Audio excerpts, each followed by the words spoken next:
الحمدللہ رب العالمین والعاقبۃ للمتقین والصلاة والسلام علی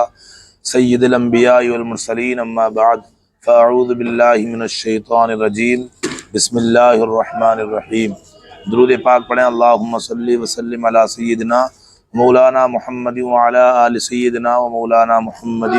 وبارک وسلم صلو علیہ صلاۃ و سلام علیک یا رسول اللہ صلی اللہ تعالی علیہ وسلم۔ میرے پیارے محترم، اللہ تبارک و تعالیٰ نے قرآن پاک میں ارشاد فرمایا،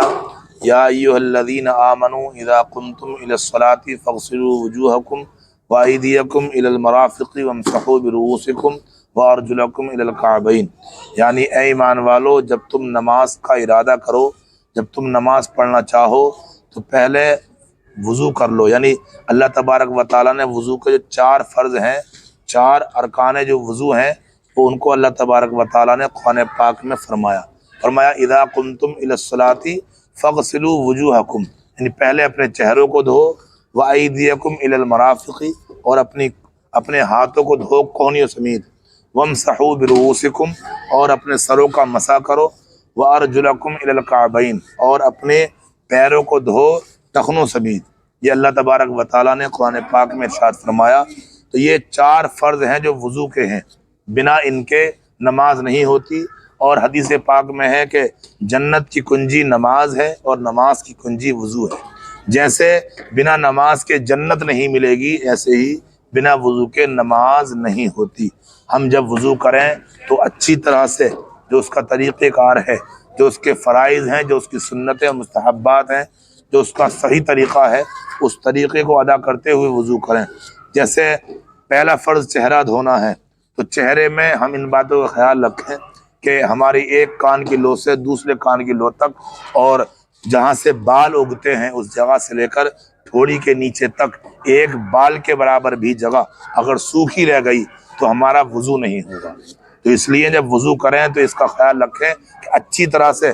دھوئیں، تھوڑی کے نیچے تک کا جو یہ حصہ ہے اس کو اچھی طرح سے اس پہ پانی پہنچائیں، اور جن حضرات کی چھیدی داڑھی ہے، ہلکی ہلکی داڑھی ہو، اس کو جڑ تک پانی پہنچانا فرض ہے۔ اور جن کی داڑھی زیادہ گھنی ہوتی ہے نا، بہت سارے اسلامی بھائیوں کی داڑھی گھنی ہوتی ہے، تو ان کے لیے جڑ تک پانی پہنچانا ضروری نہیں، بلکہ جو ہے داڑھی کے اوپر کا حصہ اچھی طرح سے دھل جائے، نیچے اوپر سب میں، تو بھی ان کا وضو ہو جائے گا اگر زیادہ گھنی داڑھی ہے تو۔ ایسے ہی جب ہم اپنے ہاتھوں کو دھوتے ہیں، جو وضو کا دوسرا فرض ہے، اس میں اکثروں کو دیکھا جاتا کہ لوگ کوہنیوں تک دھوتے ہیں، لیکن کوہنیوں سمیت دھونا ہے۔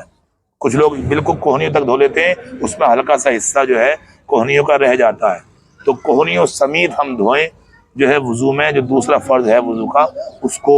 دوسرے فرض کو کوہنیوں سمیت تک ادا کریں۔ اور تیسرا جو فرض ہے وضو کا، وہ ہے اپنے چوتھائی سر کا مسح کرنا۔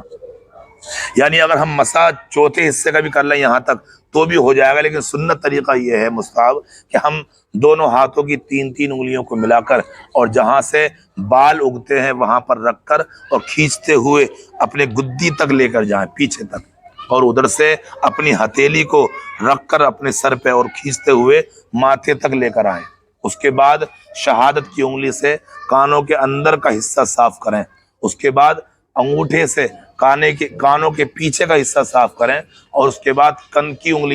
دونوں انگلیاں دونوں کانوں کے سوراخوں میں داخل کر کے کانوں کے سوراخوں کو اچھی طرح سے صاف کر لیں۔ اور